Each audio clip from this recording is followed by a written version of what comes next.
Bonjour et bienvenue sur cette vidéo qui traite de l'oscillateur harmonique non amorti. Un oscillateur harmonique non amorti est un système physique dont l'évolution temporelle est régie par l'équation différentielle x point point plus oméga 0 carré x de t égale 0, avec x point point qui est égal à d2x sur dt2, la dérivée seconde de la grandeur x par rapport au temps, oméga 0 qui est la pulsation propre qui s'exprime en radians par seconde, et puis x de t qui est une grandeur physique quelconque, qui peut être par exemple la coordonnée x de t d'un point, ou bien une coordonnée angulaire θ, une tension électrique U de t, ou l'intensité d'un courant électrique, une charge électrique.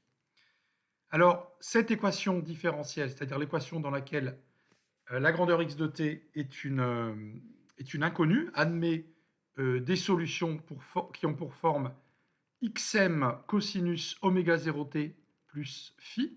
Et puis il y a une autre forme aussi, c'est x de t égale a fois cosinus de oméga 0t plus b sinus de oméga 0t. Dans les deux formes, on voit qu'on a deux constantes qui sont à déterminer. Ici, l'amplitude et la phase de la fonction sinusoïdale, ou ici la constante a et b.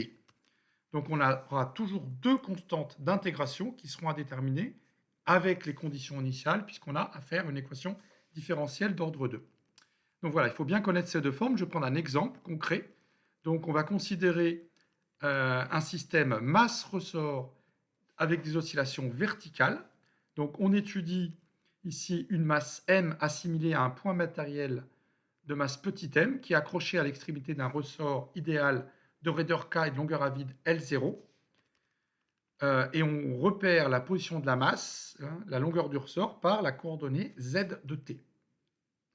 Alors, le référentiel, c'est le référentiel terrestre lié au support.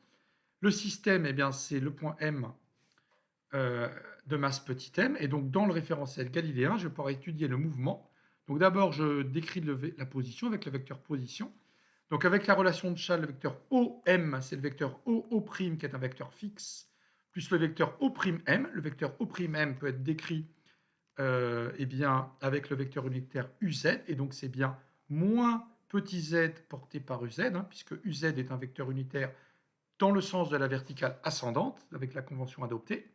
La vitesse, qui est la dérivée du vecteur position par rapport au temps et par rapport au référentiel. Donc bien sûr, le premier terme va faire pour dériver un vecteur nul, puisqu'il est constant, et donc je vais avoir moins z point uz. L'accélération, qui est la dérivée du vecteur vitesse, c'est-à-dire la dérivée seconde du vecteur position, va donner moins z point point uz. Je fais le bilan des forces. Donc d'abord, il y a le poids, bien sûr, qui est appliqué sur la masse m, avec ici l'intensité du champ de pesanteur G qui est constante. Et puis, il y a, étant donné que les frottements sont négligés, l'autre seule force de contact, c'est l'action du ressort, qui est la force de rappel donnée par la loi de Hooke. Donc j'applique la deuxième loi de Newton, donc la masse fois l'accélération est égale à la somme des forces.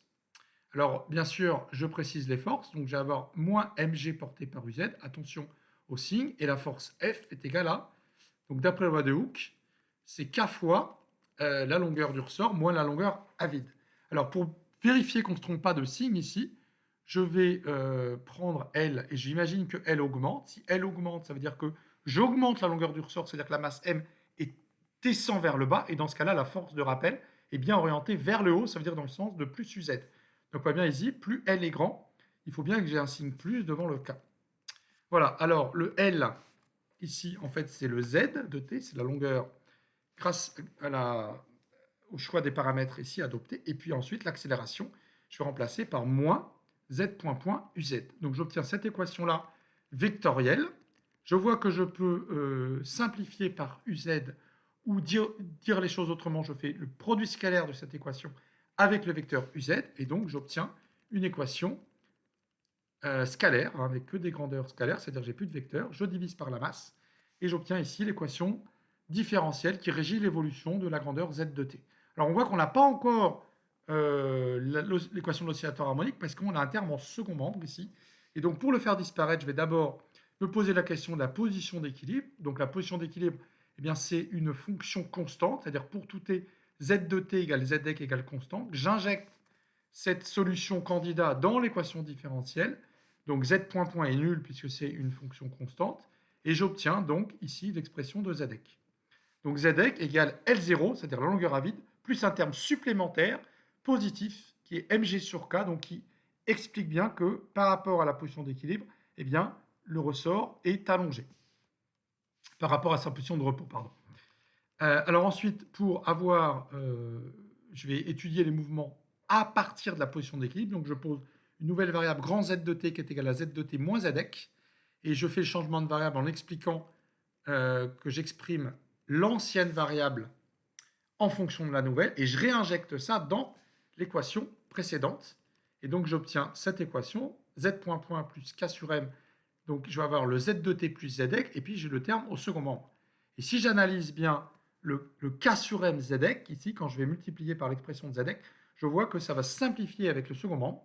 Et donc, je fais apparaître finalement l'équation de l'oscillateur harmonique vis-à-vis de l'étude du mouvement par rapport à la position d'équilibre. Et on peut bien identifier le oméga 0 carré qui est égal à K sur M, et donc le oméga 0 qui est la pulsation propre de l'oscillateur harmonique ici, qui est un système masse-ressort. Voilà, je vous remercie de votre attention.